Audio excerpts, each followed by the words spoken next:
I had been feeling something was off for a while, but I didn't want to admit it. She seemed distant, distracted, and always on her phone. I tried to ignore it, thinking maybe she just needed space. But then one evening, she told me she was going on a trip with her ex. I froze when she said it. With your ex? I asked, my voice barely steady. She shrugged lightly and said, "Don't call, I need time alone. Just trust me." Her tone was casual, almost rehearsed, and that made my stomach twist. I wanted to argue, to beg her not to go, but a part of me knew it would make no difference. She had made up her mind. I felt powerless, like someone had removed the ground beneath my feet. That night, I sat alone in our apartment, staring at her empty suitcase. The silence was deafening. I kept replaying her words over and over. Don't call. I need time alone. Those words felt like a door closing between us. The next morning, I packed a bag without much thought. I booked a small cabin in the mountains, away from everything. I didn't want to sulk at home. I needed to escape, even if it was temporary. Driving through the winding roads, I felt a strange mix of anger, sadness, and relief. It was liberating to be in control of my own path, away from her and her choices.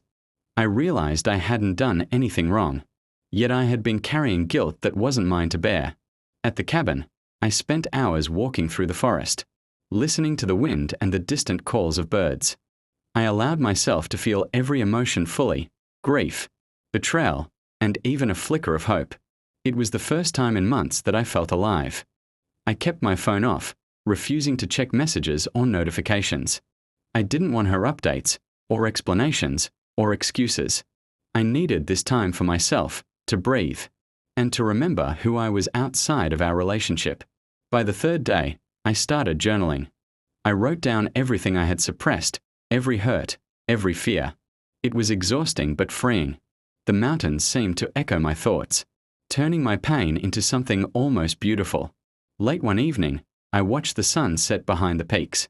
The sky was ablaze with colors I hadn't seen in the city. In that moment, I realized I didn't need her to define my happiness or my peace. I was capable of finding it on my own. When I returned home, she was back from her trip. I didn't rush to ask questions or demand explanations. I had grown in those few days. I had faced my emotions head-on and discovered a strength I didn't know I possessed. We talked, briefly and awkwardly. I listened to her stories without judgment, but I also spoke my truth. And in that moment, I understood something important. Sometimes, the distance we fear most is exactly what we need to find ourselves.